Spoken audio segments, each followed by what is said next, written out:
mode. Great. Well, we are here today for the June 2nd, 2 p.m. meeting of the State Board of Elections, and we have all 5 members here and accounted for, so we do have a quorum. Are there any additions to the agenda? It's not really an addition, but we have something for old business left over from last meeting, the voter registration application language change. So it's not a new addition, it's just a sub item under old business.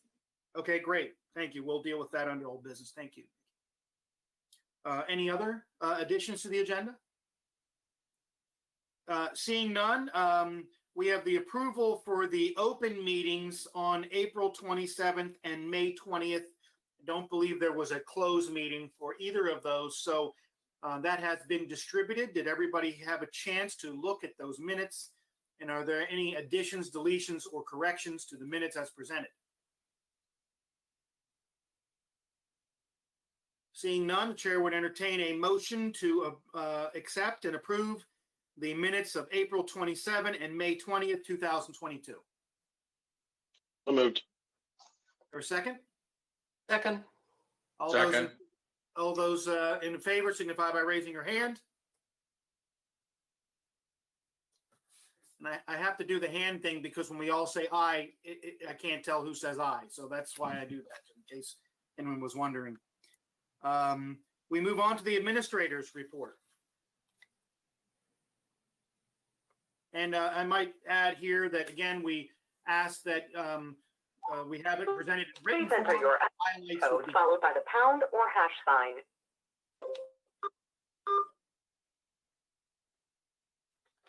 Linda's having some internet troubles. So she's calling in. Linda, do you want to mute your line or do you want to introduce Jim?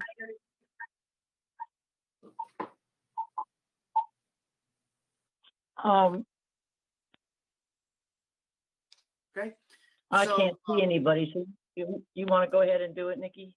Sure. So we'd mentioned in the past that Jim Lewis is our Assistant Attorney General.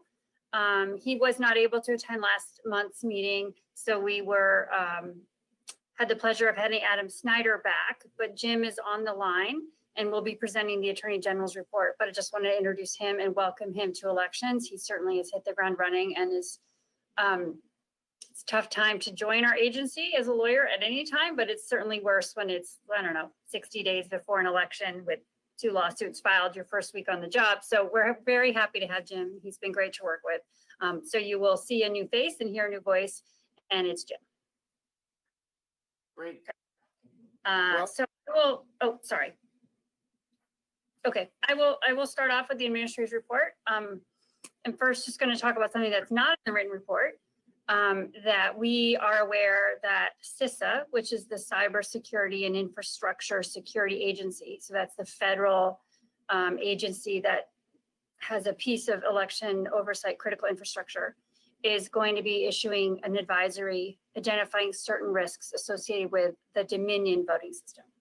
We do not use the Dominion voting system.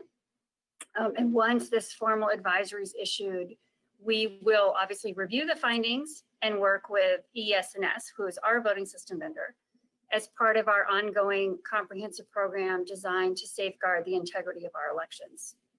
Our voting system was certified by the U.S. Election Assistance Commission in 2015 and is used in jurisdictions throughout the country. Each unit is tested before each election. And as you all know, we perform manual and automated ballot audits after each election that are designed to verify the accuracy of our voting system results.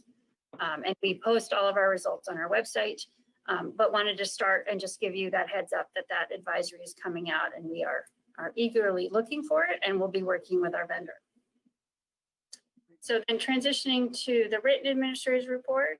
Hold on, I need to find it. So I will just start out with highlighting. We've had two changes in positions here. So Donna has moved to a new position. We are grateful that Donna continues to support elections. And so she has a new title, mostly some of the same duties that she's been doing all the way along.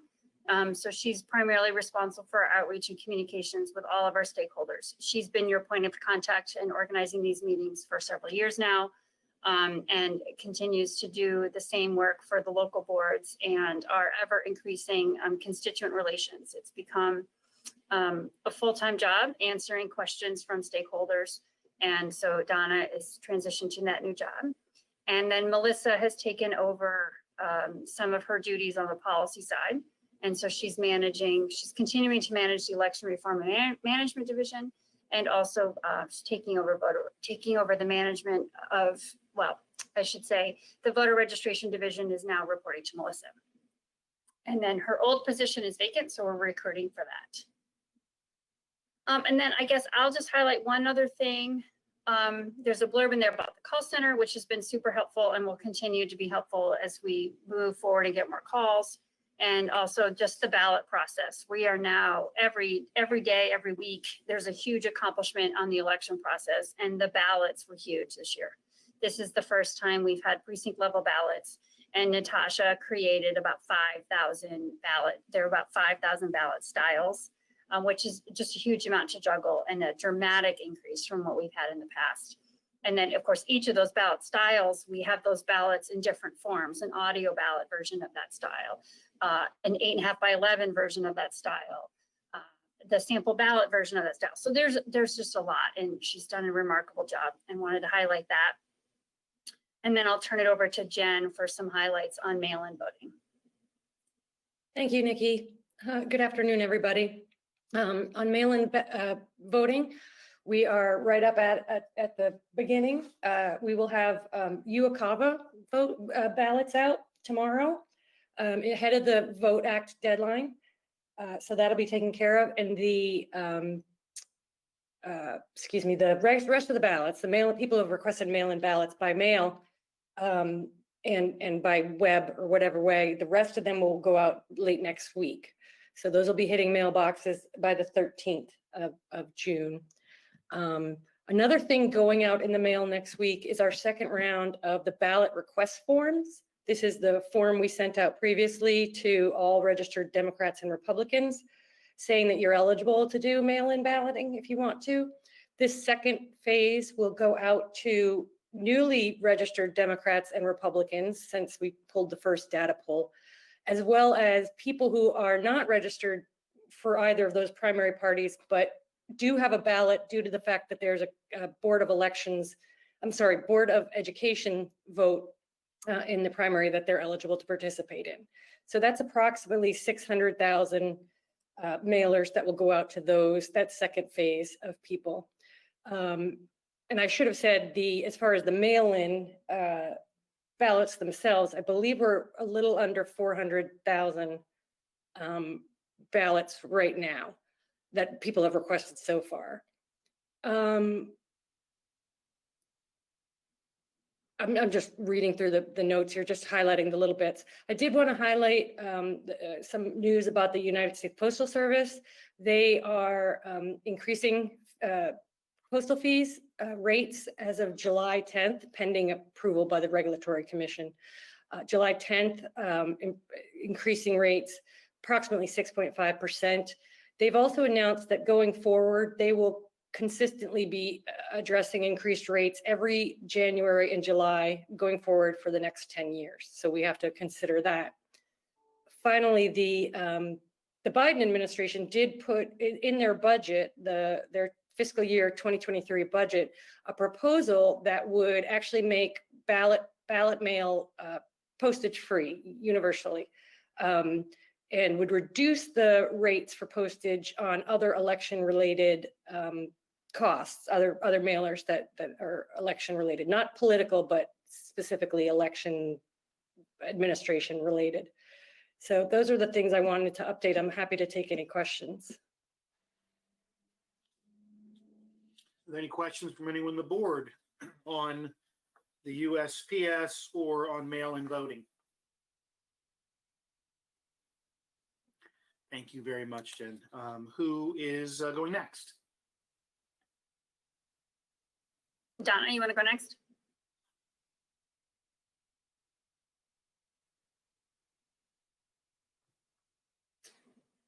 right. And, There you are.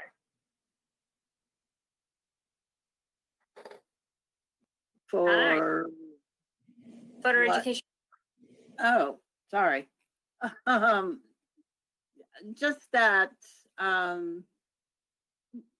we kicked off, the campaign on the 23rd. You all received a, press release. It focused on, just getting voters to, check their updated information, make sure that information was updated. It was right after all the local boards completed the redistricting process. And we'll be moving forward with some additional campaigns to advise folks how they can vote.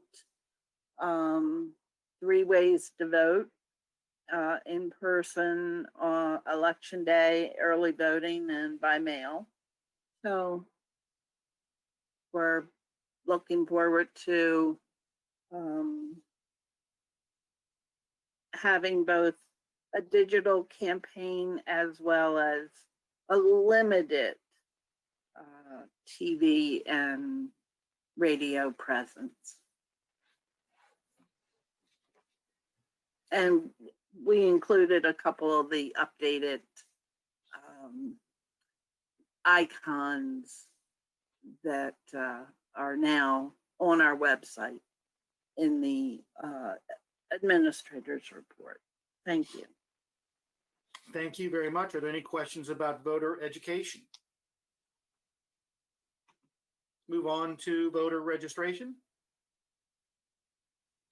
I'm going to fill in for Mary, who's off today. And I think the only thing that was going to highlight is a follow-up from last meeting regarding the change to the voter registration application. We have included the suggested changed language and the original language. And then the timeline for implementing this.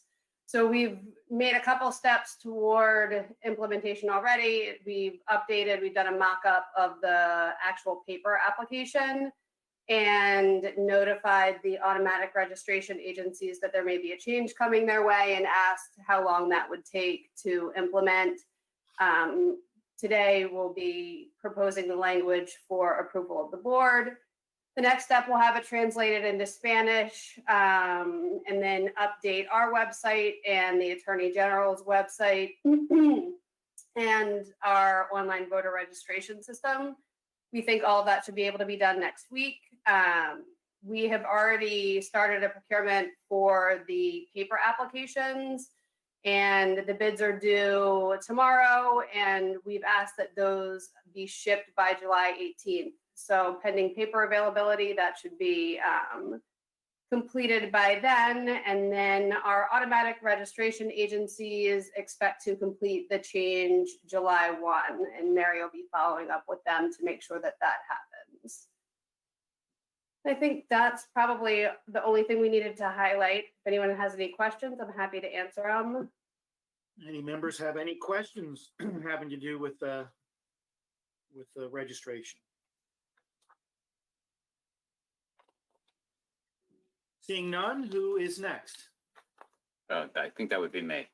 So Okay. just some of the highlights is that the deadline for petition and non-principal political party candidates to file their declaration of intent for candidacy is July 5th at 5 p.m. And we're still accepting those filings by appointment. Under campaign finance, the next report is not mentioned here, but is on June 14th. So I'll give you all the stats for the next board meeting on that one there. But that's the pre-primary one. And as you can see, I gave a report on the public financing programs in the county as of the state.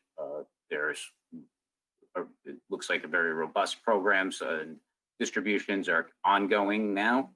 And one candidate failed to qualify for the state program. So we only have one that has been certified and qualified to receive all public distributions for this cycle.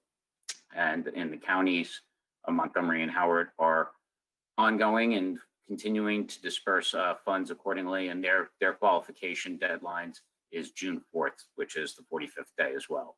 And just give some stats on our website activity and enforcement actions that have recently paid and been closed. And with that, I will turn it over to voting systems.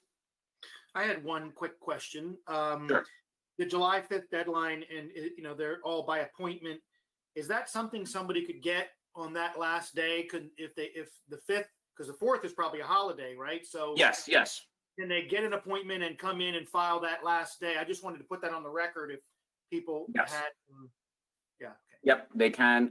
It's just like a regular candidate filing deadline for us. And we work closely with the petition candidates and the non-principal political party candidates. We kind of know who they are beforehand to help guide them with the process and the recognized political parties. Great. Thank you. Are there any other questions about candidacy and campaign finance division?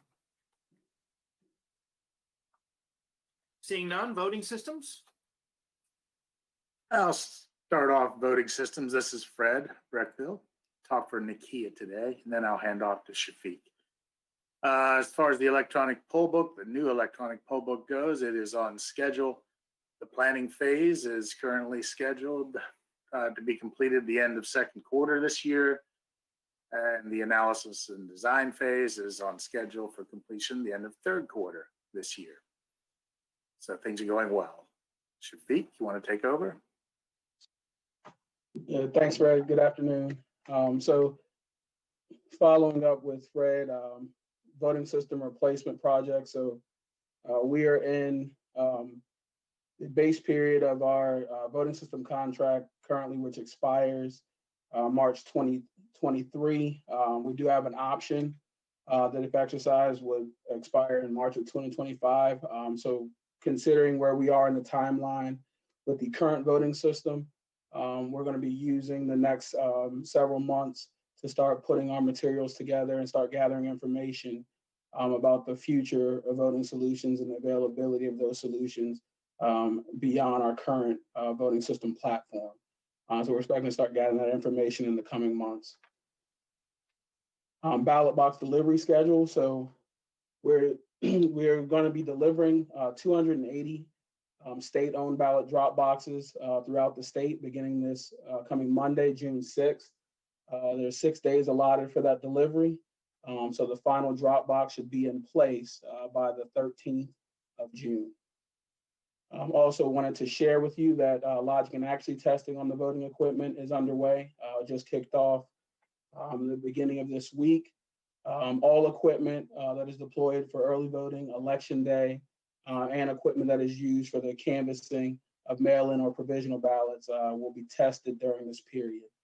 We're looking to have early voting testing completed by the 5th of July and the election day equipment done by the 9th of July. Great. Any questions?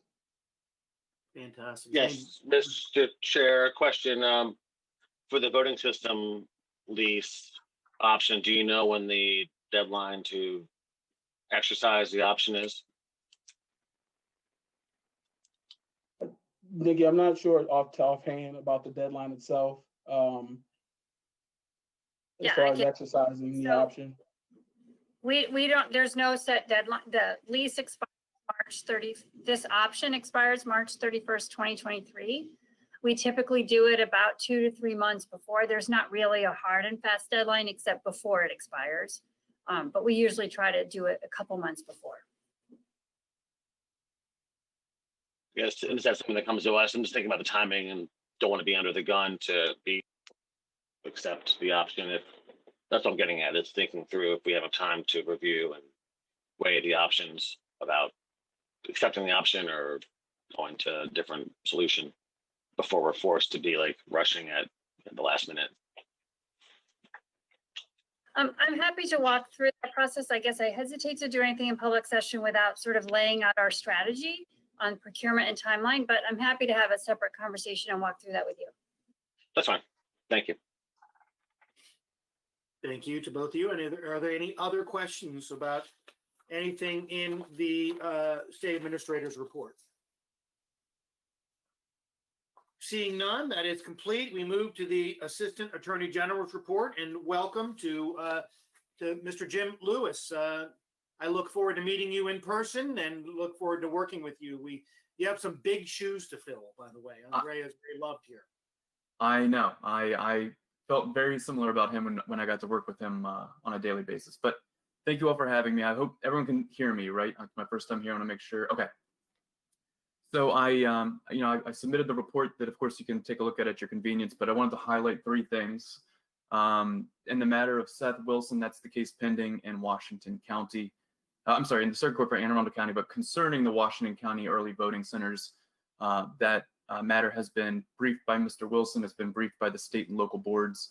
I suspect Mr. Wilson will be filing a reply brief in the near future, but we're scheduled to argue that case in August. So that case is moving along. And then there's 2 new cases that have been filed since you last met. Brian Marin versus Linda Lamone is a case involving a registered voter who challenged whether or not Delegate Daniel Cox was eligible to run for governor, allegedly due to his involvement in the events at the Capitol on January 6, 2021. We filed a motion to dismiss or for summary judgment, alleging 3 things: that it was untimely, that it was barred by latches, and that the relief he sought, namely that the board had a duty to investigate and make determinations about eligibility, like he suggested, exceeds the scope of the board's authority. The judge granted the motion to dismiss. He never reached the merits. He granted it on timeliness and latches bases, and Mr. Marin did not appeal that decision. The Paul Quarterman versus Sean Perry case that you'll see in the report, Senator Quarterman sued Sean Perry, who is a candidate for Senatorial District 2, claiming that he does not live in that district. The court had a hearing, heard evidence from a variety of witnesses, and then issued a written opinion determining that Mr. Perry took up residence in the district before the deadline to establish residency and be on the ticket. That case is at least resolved in the Circuit Court for Washington County in favor of Sean Perry. The board didn't take a position on the merits. That was a dispute between Mr. Quarterman and Mr. Perry. But whether that gets appealed or not, I don't know. The time has not passed. I'd have to go back and count, actually. I don't think it's passed, but I could confirm for you. You get 5 days to appeal, and that was only decided May 26th. But of course, we had the weekend, which included a holiday. So I'd have to sit down and do the math on what the 5 days is. But so far, I've not heard of an appeal. Great. Are there any questions from anybody on the board? You must have done a good job, because everybody but me, I think everybody but me actually on the screen that I can see right now is an attorney. So anyway, thank you very much. And again, we look forward to working with you, and thanks for the work you've already done. Thank you. Likewise. All right, so we will move on since there's no questions. We're moving on to the approval of the proposed regulations on COMAR 33.15.03, 04, and 07. Having to do with precincts, polling places, and facilities. So I will start and then I'll turn it over to Jared. So first, in the materials we sent you, there were proposed changes to 33.11.03.06, which is about absentee ballots issuing in return. And this is the return of the ballot, and we had proposed some changes to subsection C, and that, excuse me, that dealt with making our existing regulations on curing envelope that doesn't have a signature, making it consistent with recently passed bills in the General Assembly. So we had existing regulations in place that you all approved last year, I think, and maybe finalized earlier this year, but they're in place. And we were proposing changes to make our regs, existing regs, consistent with House Bill 862 and Senate Bill 163. When we wrote this, the bill was pending the governor's signature or veto, and he has subsequently vetoed the bill. So we do not need these proposed changes. There's no bill for us to make them match. So I am withdrawing from your consideration the proposed changes to 3311, 0306. So then moving on to the ones that we're actually proposing now for your consideration, I will handle the first two. They're all under 331503, which is polling places. And we have two provisions, two regulations, 03 and 04, that deal with reassignments. So that there are certain voters that can request that their polling place be reassigned, that they be assigned to a new polling place for a couple of reasons. One is that they have a caregiver or they are a caregiver and they want to be assigned to the same precinct as the person that they are the caregiver for or that their caregiver is. And we allow this. This provision's been in place a long time. I'm not sure it's used a whole lot. And similarly, there's a grounds to request a reassignment for religious objections, that if a polling place conflicts with a voter's religious beliefs or practices, they can request to move to another precinct. The criteria for making that move is the local boards would look currently in the past, the local boards would look for another polling place that had the same ballot style so that the content was the same and the voter would be voting the exact same ballot content as the voter would have done in his or her own originally assigned polling place. Well, now that we've moved to precinct level ballot styles, every precinct has its own ballot style. We had to just tweak the language a little bit so that the standard is that the content of the ballot is the same. We can't use ballot style because by definition, every precinct has a different ballot style. So the proposed changes to regulations 03 and 04 are just to reflect that the content of the ballot has to be the same and remove the references to ballot style. And then I realized in writing these that we actually had regulation 07 was redundant of 04. So I'm proposing to delete 07, but then Jared's proposing to grab it and use it for something else. So I'll turn it over to Jared. Right. So one of the things that was passed, which was a Mayo initiative, was Senate Bill 907 and House Bill 328, which was to allow the use of facilities that had an alcoholic beverage license as a polling place. But one of the factors in the uncodified language was that we had to pass regulations, for its use. So these are regulations. This 07 here is proposed as emergency and as regular adoption process necessary for the 2022 primary election here. And it allows the local board to use a building or part of a building that is owned, occupied, or partially occupied by an establishment that holds an alcoholic beverage license as a polling place. This was initiated by by Anne Arundel County, and was a Mayo initiative on this. And the selection factors here are just to make sure that they prioritize placement of polling locations to buildings that are currently not owned by alcoholic beverage licenses. And if they ever do use a building that has an alcoholic beverage license, that they have a written agreement that public activities, involving the businesses and alcoholic sales cannot interfere with voting activities, and that alcoholic beverages are not to be sold or consumed within electioneering boundaries. That's pretty much it, and happy to answer any questions and look forward to a positive vote on that. Any questions from anyone on the board? We are dealing with 33.15.03.04, which Nikki would respond to, or .07, which is what Jared would be able to respond to. Are there any I questions? guess for Mr. Chair. Nikki, will the regulation 03 and 04 also be adopted as emergency changes? It's not necessary. So I would ask that we have two motions, one on the regular process and one on the emergency, just so it's very clear that you are adopting them both ways. But three and 4 don't need to be done emergency. And then I guess can you and/or Jared, describe the difference or the mechanism that's different for emergency Sure. action process. Sure. So the regular process goes, you are actually approving it to go forward for publication. It goes out for publication for 30 days. The public can comment, we bring them back to you, we summarize any public comments, we give it to you, and then it comes back to you 45 days after publication for final adoption. And then it gets the notice of final action is published. Emergency regulations, it goes into effect. Well, you approve it and you're actually approving the change. It gets published, it goes to the legislators, administrative and executive legislative review committee, and they have an opportunity to review, ask questions, have a hearing if they wish.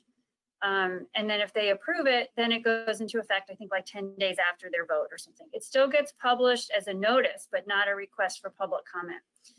But in these kinds of things where we need something in place quickly, we do usually things both paths so that we get it permanent, but we have it in place quickly. And as Jared explained, this is something that was just this session we wanted to get in place for the primary. Great. Thank you. Does that answer your question? All right. Are there any other questions about any of the three areas of proposed regulations? So if there are no questions and no dissenting, the chair would look at two different motions. So let's do one first that is dealing with the regular methodology of the regulation process and the proposed regulation, the non-emergent. So the chair would entertain a motion to accept and approve the proposed regulations of COMAR 33.15.03.04 and .07 for approval. So moved, Mr. Chairman. Is there a second? Second. Moved and seconded. All those in favor signify by raising your hands. Great. And now we would need a motion. Let me clarify this, if you would, Nikki. Do we want the motion to just be .07 for the emergent? Or do you want them all to go through emergent too? I think just 07 is fine. Yeah. Okay. So the chair would have a motion to approve proposed emergency regulations on COMAR 33.15.07. So moved. Moved. Is there a second? Second. Moved and seconded. All those in favor signify by raising your hands. And we move on to approval of final regulations on COMAR 33.14, Public Financing Act. I'm assuming that Mr. Demarinis. Yes, that's great. So, right, we have, they were presented at the December board meeting. These are regulations on, it's involving authority line requirements, public financing, updating the violations, and persons doing public business.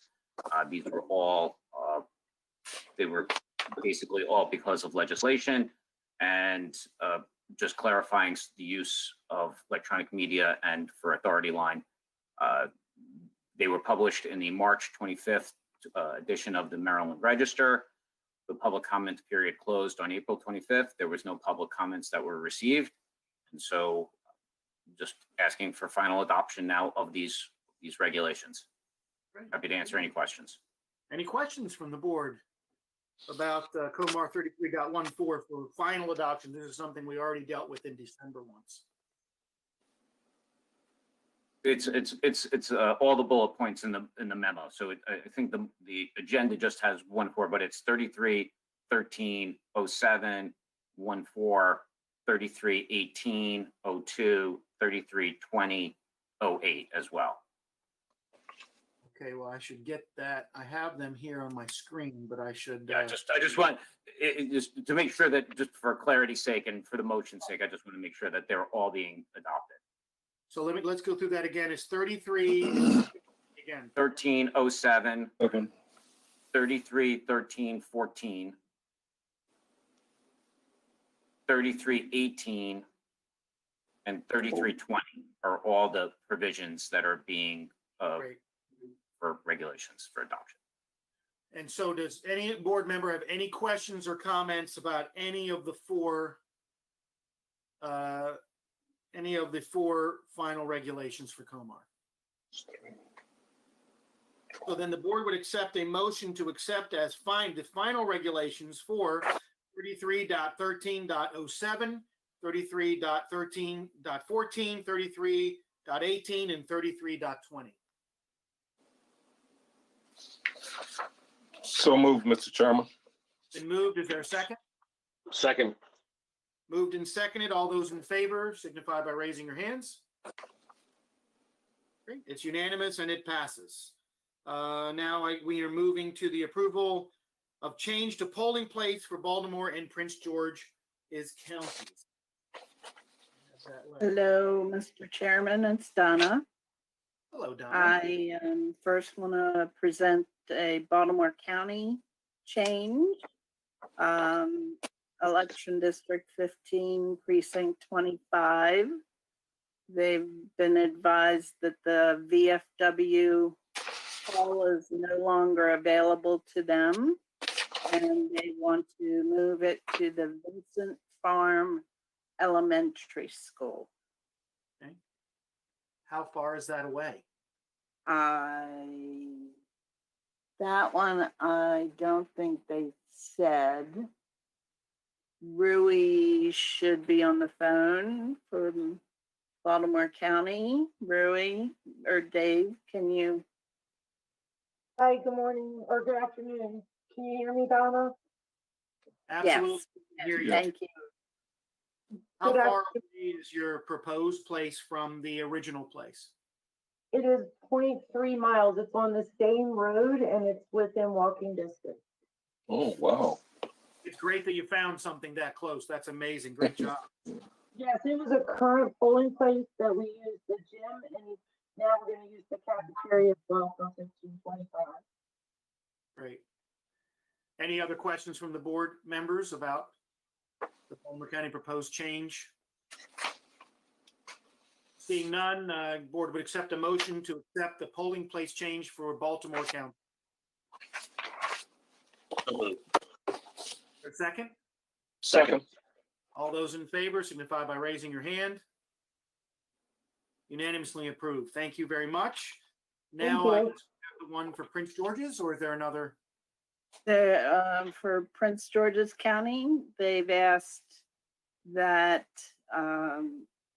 election district 17, 12, and 18 that was at the Adelphi Elementary School, which is now under construction, be moved 4 minutes away to the Mary Harris Jones Elementary School Library. Okay. Any questions from the board about that? Board entertain a motion to accept the Prince George's County's change to from Adelphi Elementary School to the Mary Harris Jones Elementary School. So moved. Or a second? Second. All those in favor signify by raising your hands. Passes unanimously. Thank you very much. Yeah. Thank you very much. Nice to see you. We move to Title 13 waiver requests.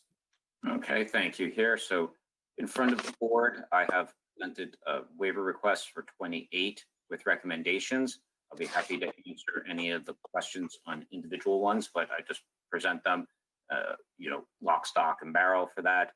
And for the board's edification, I have showed the ones that we denied as well. There is no board action required on the denials, just on the just to help approve the recommendations for the waiver requests. Great. So we're dealing first with the Title 13 on our agenda.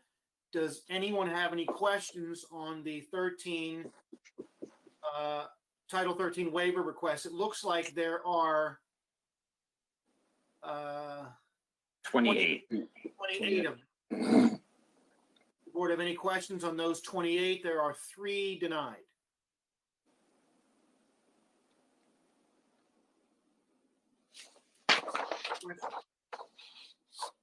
Seeing no questions, the board will entertain a motion to approve the Title 13 waiver request as presented.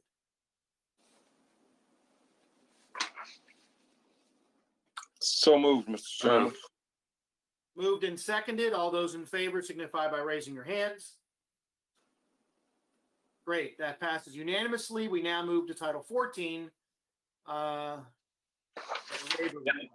And there's only one request for a waiver request under Title 14 and one denial. Okay, we have 1 and 1. So, are there any questions about the Title 14 waiver request?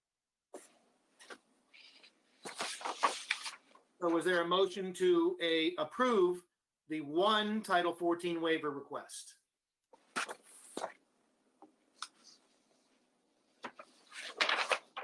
So moved. There a second? Second. Moved and seconded. All those in favor signify by raising your hands. Okay, again, passes unanimously. Great, thank you. Thank you very much. So now we move to the approval of the SBE bylaws and delegation of duties. Okay, so you, excuse me, you received 3 documents as part of your meeting materials.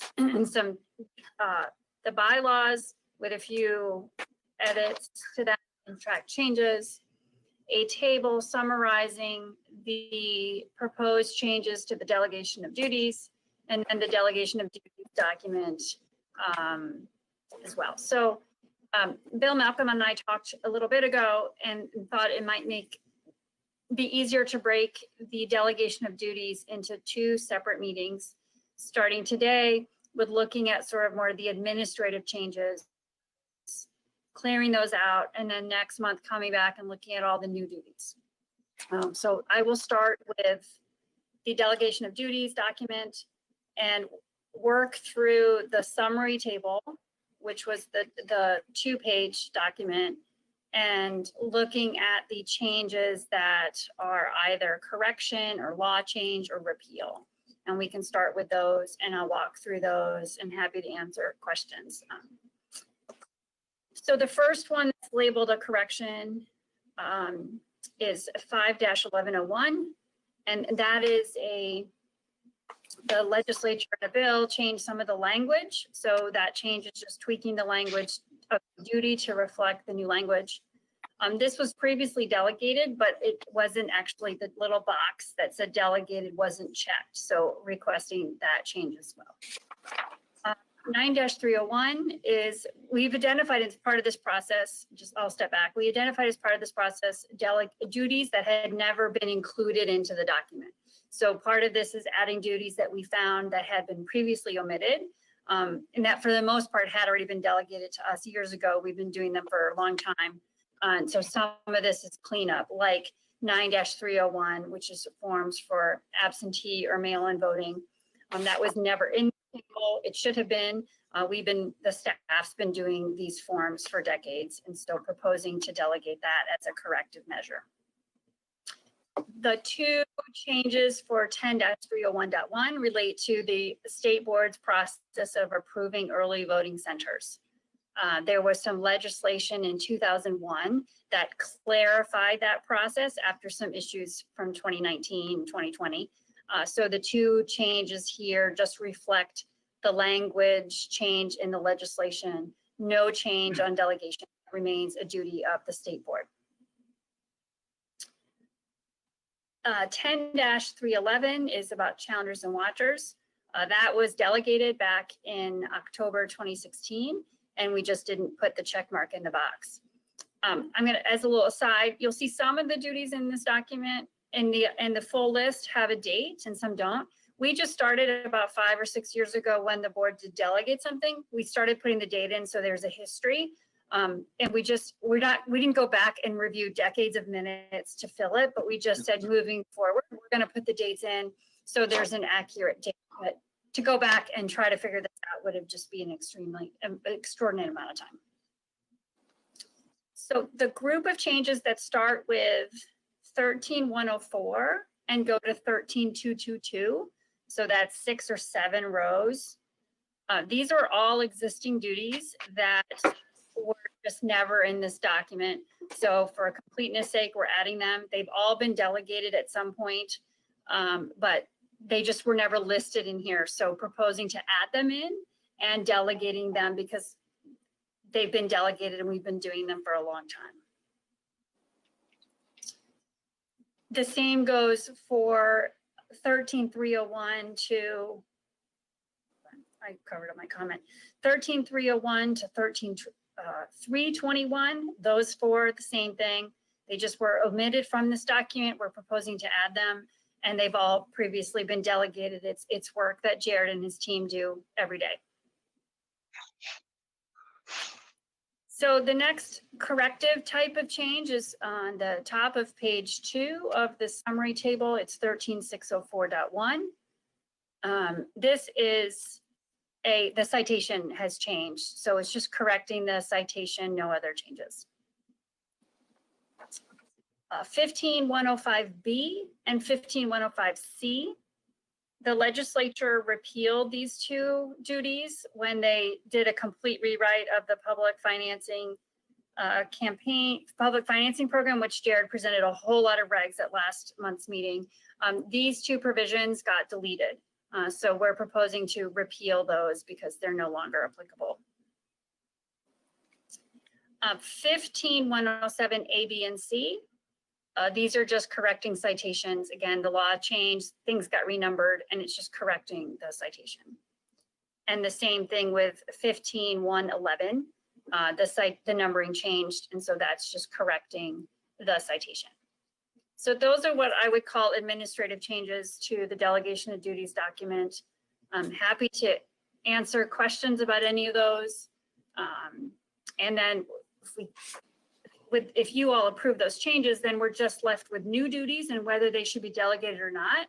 And we can look at those next month. We'll have a cleaner list, but happy to answer any questions about those as well. And I'll just defer back to the board. Just general statement for the board. Basically what happened is you would get a streamlined list. These are just mostly just procedural issues. So, like citation issues and things that are already being done. So are there any questions around them? And that would allow the board, next month, we would be talking about, do we delegate each of these? And we can go down a clean list that way. Are any questions about the ones that that were procedural changes?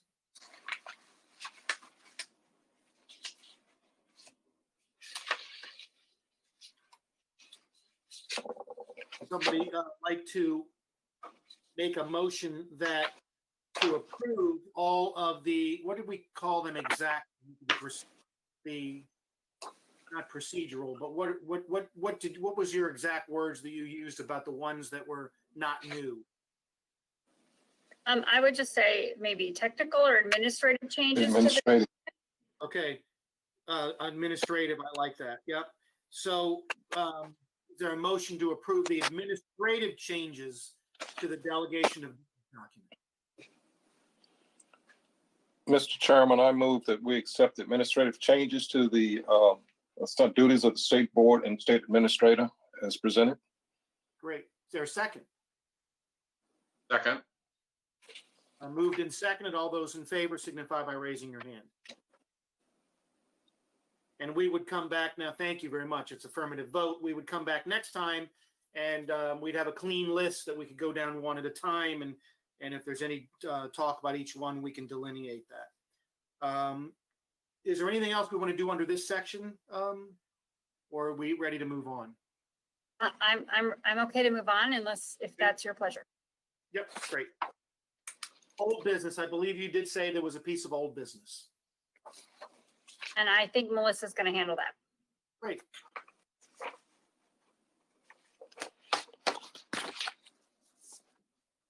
So the old business is what I touched on in the administrator report with regard to the change in verbiage on the VRA.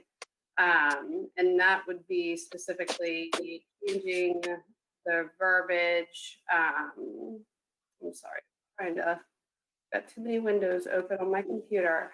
Bear with me. From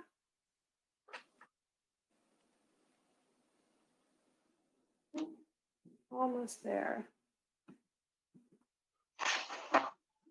From the current language is not having been convicted of a felony, or if you have completed serving a court-ordered sentence of imprisonment. And the proposed language is not be currently serving a sentence of imprisonment for a felony conviction. And it was discussed at last meeting, and the timeline requested, and then we're going to address it again at this meeting for a vote. So I'd be happy to ask or answer any questions you may have on the timeline. Or Did any member have any questions pertaining to the change? Anything at all surrounding the change that is proposed to the wording?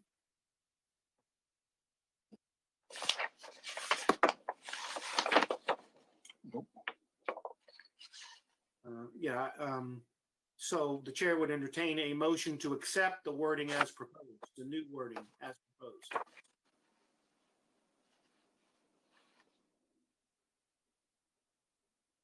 So moved. Is there a second? Second.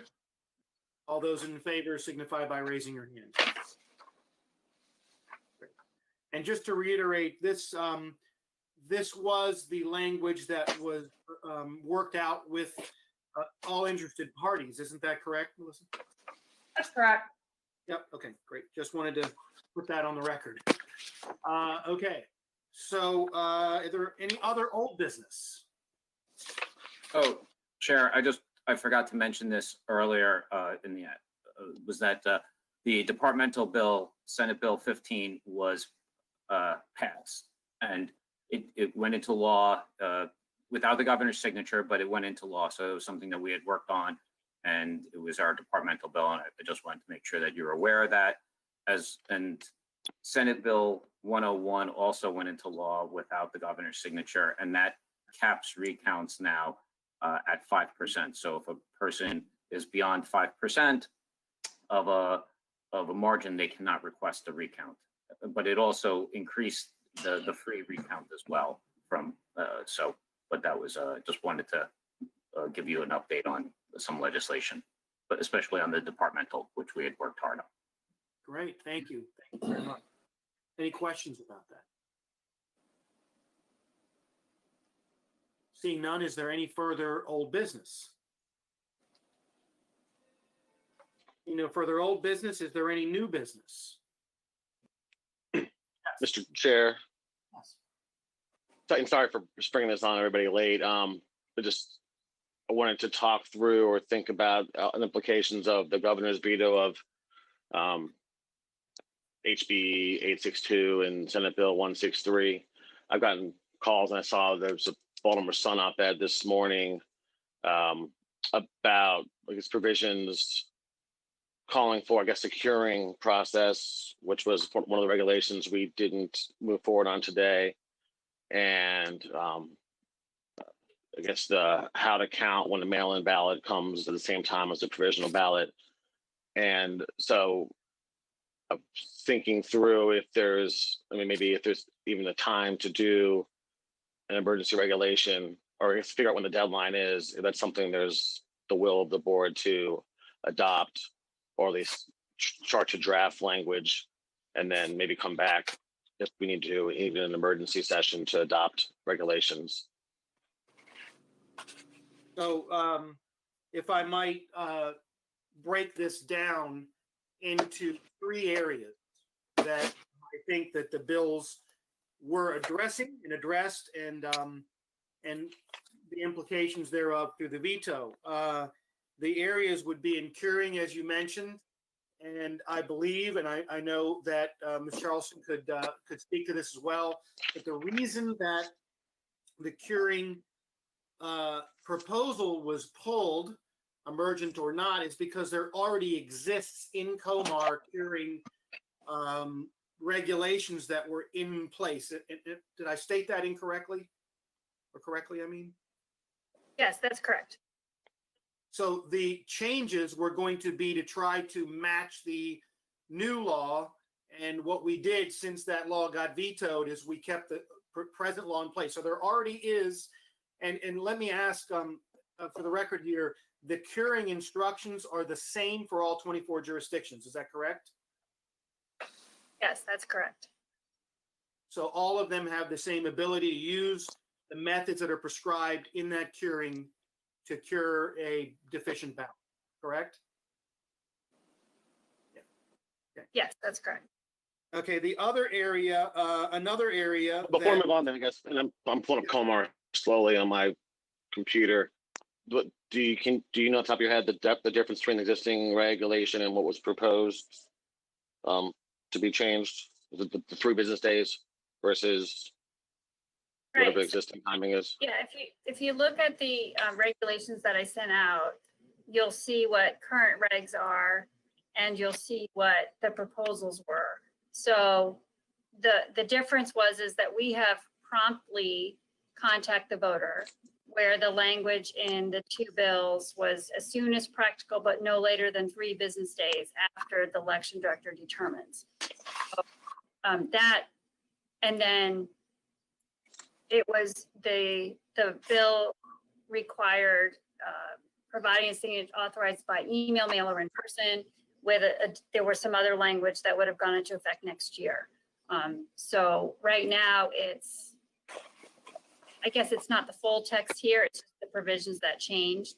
But was your question about just the timing or something else? Well, yeah. So I guess it's just what was the difference between existing reg and the proposed reg that we didn't move forward on? Yeah, so it's just the timing. We have is practical versus promptly versus that's practical or 3 days, and then laying out the 3 kinds of ways to do that. Thank you. Mm-hmm. Okay, and then another area that is affected would be the ballots, which I think you mentioned, which is the currently the ballots. Well, let me back up. When we had the board exercise emergency powers during the COVID pandemic, if you mailed in a ballot and you showed up to vote, it made a choice to take one of those ballots. State law right now requires, outside of an emergent situation, which could impact, is that if you sent in vote, neither vote counts. And there's nothing, I don't believe, that we could do in Comar, no matter what the will of the board was. I believe that's statutory. And again, maybe, either Jared or Nikki could tell me I'm wrong, but I don't believe I am, right? I believe that is a legislative issue. Is that correct? So there's 2 issues. So the law says if somebody turns in 2 absentee ballots, you count the latter one. You count the last one. Regulations talk about if there's 1 provisional and 1 absentee. So you all can fix that. You could change the provisional and the absentee, but the 2 absentee one is legislative. And so you sort of need them both to match up, because if you're counting early, you could have already counted one of the ballots, absentee ballots, and then another one comes in and you can't count you'd be counting both. So you really need legislation and regulation changes to accomplish both. Okay. Okay, so that is something that we could look at there. And then the third area would be starting the canvass early, which the bill did provide for. And we cannot by law start now without emergency powers, the canvass the day, the 8 days prior, whatever we were considering. So I believe that's the 3 areas that of discussion. That's right. If there's if the board is interested in looking at some type of cure for any of these, that would be, this new business time would be a time to discuss that.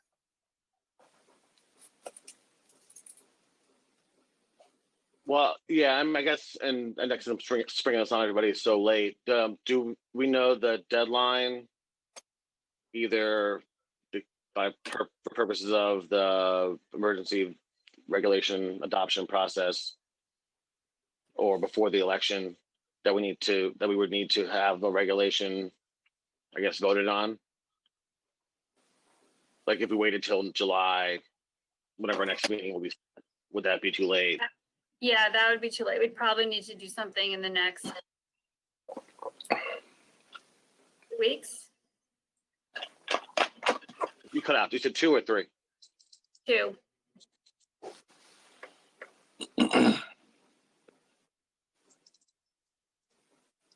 Can't hear you, Nikki. Sorry. You have 2 weeks. It could be 3, but 2 would be safer. We have to give the legislative committee time to poll their members. If they're going to have a hearing, So probably in the next 2 weeks. Okay. Well, I guess, I can take a closer look at, I guess, information the chairman mentioned and see if, and then maybe go back to the board members to see if there's interest in exploring that and maybe scheduling something in emergency. We only need to have an emergency meeting. I think it's 3 days. Is that correct? 2 days notice, 3 days notice for an emergency meeting. Forget the regulation. Something like that. Yeah, we would need 2 days to do that correctly. So, Mr. Williams, you want to run with this and then have some discussions offline and see if we can pull together an emergency meeting to have a discussion to see what the will of the board is on these issues? Yeah, that makes sense to me, and I hope it's fair for everyone. I want to give everyone time to digest, and also because I'm still trying to parse through, like, even the governor's veto letter, like what issues he had with legislation. So if there's things that could be non-controversial that could be adopted with bipartisan consent, that'd be good. Approval. Are there any other comments or questions from the board about this issue? So I guess I must have read something, maybe it was in this morning's online daily record. Isn't the county executive of Montgomery County, Al Rich, suggesting that there be a special session of the legislature to deal with the governor's veto regarding the election laws? Has anybody else seen that? That's my understanding of what he's asked for. Yes. The only reason I raise it is just, that's what I read this morning. And it seems to me that we have to be mindful. I get it. We've got a relatively tight period of time here, that if the state board is going to consider this and we host an emergency meeting, that there are other things happening out there. So, and I just, at this point, I would not want to get out in front if there is any effort at the legislative, with the legislature. The other part of that article was that there may not be an appetite to deal with this right now, given the narrow nature of, these are important issues, obviously, but it's a narrow scope of why the legislature would convene on a special session basis. But we just need to be mindful that the legislative branch may step in and do something, and just wanted to make sure that that's out there. Mm-hmm. I think that's a very, very valid and good point. And it could be that, the board looks at how it would want to handle it based on the current climate, and that if it sees a session being formed, could then slow down and back up and wait for the will of the legislature to be exercised. But that's a very, very good point. Any other comments or questions?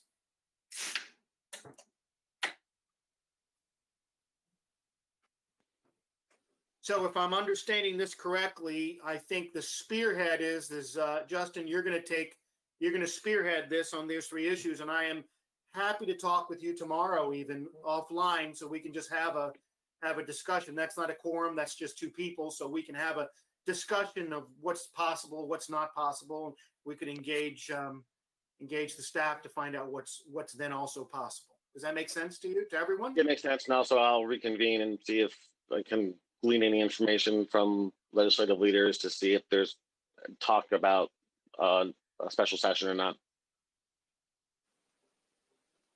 Okay, great.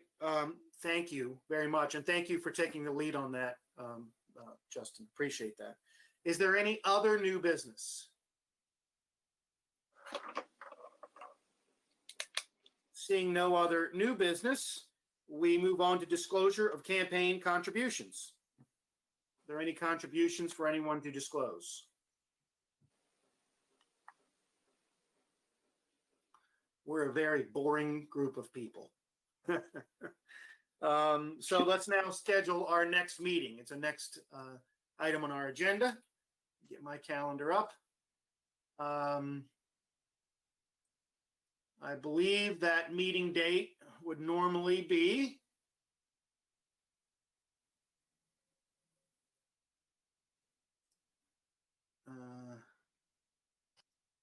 July 28th. Is that correct? Thursday, July 28th at 2 p.m. Does that work for everybody? That's the fourth Thursday. Anybody have a problem with July 28th, 2 p.m.? Mr. Chairman, this is Donna. Yes. There is a requirement that the board come together to certify the results of the primary election. I imagine that I'm not certain we're going to have them by the 28th, but we may need an additional meeting the following week real quick just to certify the result. Just want to put that on everybody's radar, that we will need a 10-minute. Special meeting with a narrow focus. Correct. Is there a deadline, like business days after the election, that we have to certify by? It's No, not it's wrong position. after the election, it's more after the local boards have certified. And there's some time period, there's various time that the local boards will finish that certification. So I do not have a absolute date. I thought it was that they had to do it the Friday, the week after the election. Am I wrong on that? That is what's the general statement in the law, but then it says, or 24 hours after they have completed the canvas. So the canvas often for the larger counties will go into the following week. And especially as the various audits continue to get added on to the process before they're allowed to certify, this period of time gets stretched. Okay. So, right. So so it would probably be, and is there something in code of how long we have after we receive the 24th jurisdictions? I want to say 3 days, Okay. but I will Sounds to me look like it we're- up. no matter And what we do, we're gonna need a special meeting because trying to Right. nail that down, especially if we don't get to early canvas, trying to nail that down may be difficult. So it sounds like we'll need a special meeting for that. So does the Yeah. 28th work as our regular meeting for everyone? Knowing that we may, depending on some other things, we may end up with a special meeting before that.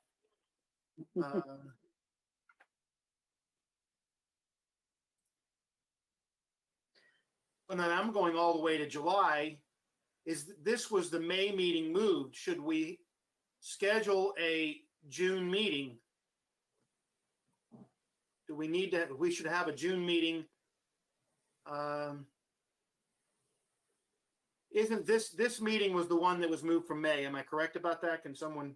Yes. I mean, yeah, so we do need a June meeting, so pardon me for that. Because we were in June, I assumed this was the June meeting. I am on vacation the week of the 20th to the 24th, so I would not be available for a meeting that week. Does the staff have anything going on that it would like to comment on about the date of the June meeting?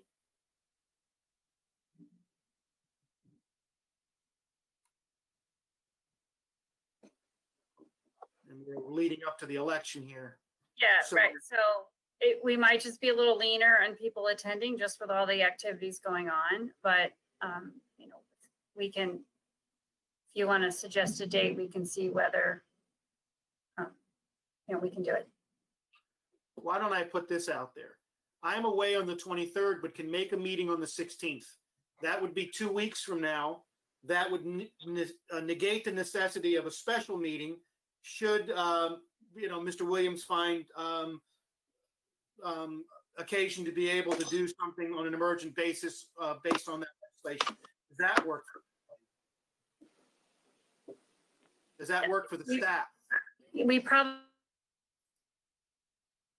You're breaking up, Nikki. Nikki, you're frozen. I'm gonna guess we may not have a lot more to report to you Right. other than I what would we've also already. be happy to move it back to the 30th. I was just trying to potentially kill two birds with one stone. That's all. Right. Okay, I just got a text from Nikki and she just lost power at the office. Yeah. There's storms coming in. Yeah. Yeah. Yeah, I hear him. Yeah, but- it's very dark in Annapolis. I'm at my house here and I live close to Yeah. it is pouring out right now. And so, as you can see from the background, my house is dark. So, I thought you were in a different time zone there for a second. no, it's all right. Yeah, exactly. So it's So very what- dark and everything else. Without Nikki's input on this, because I don't want to be texting her while I'm trying to pay attention in the meeting here, what would be the will of the best for the staff? Should we have a special meeting if we need it and push the June meeting off into the 30th? Or should we hold the meeting on the 16th? The 16th is a bad day for me. Okay, I mean, I could probably work it in, but it's a bad day. does the 30th work for everybody? Mr. Chairman, the 30th does not work for me. Okay. All right. In fact, no day that week will work for me based No upon day. a business meeting, travel. Okay. So I'm away the week of the 20th, you're away the week of the 27th. Is that fair to say? Correct. 16th is in 2 weeks and it may be too fast for the staff. We could have a special meeting if needed then, but that would push us into the first week of July. Are there other considerations that the board may need to meet for earlier than that about the election? Donna, can you comment on that, or Jared? I But I guess will comment that the Thursday, the 7th, is the beginning of early voting. Early voting. Yeah. I guess Um, anything June would be needed for if we have a special meeting for the adoption of any sort of emergency regulations that were discussed under new business. Okay. So, that would be able to be done early. And then, yes, July 7th, as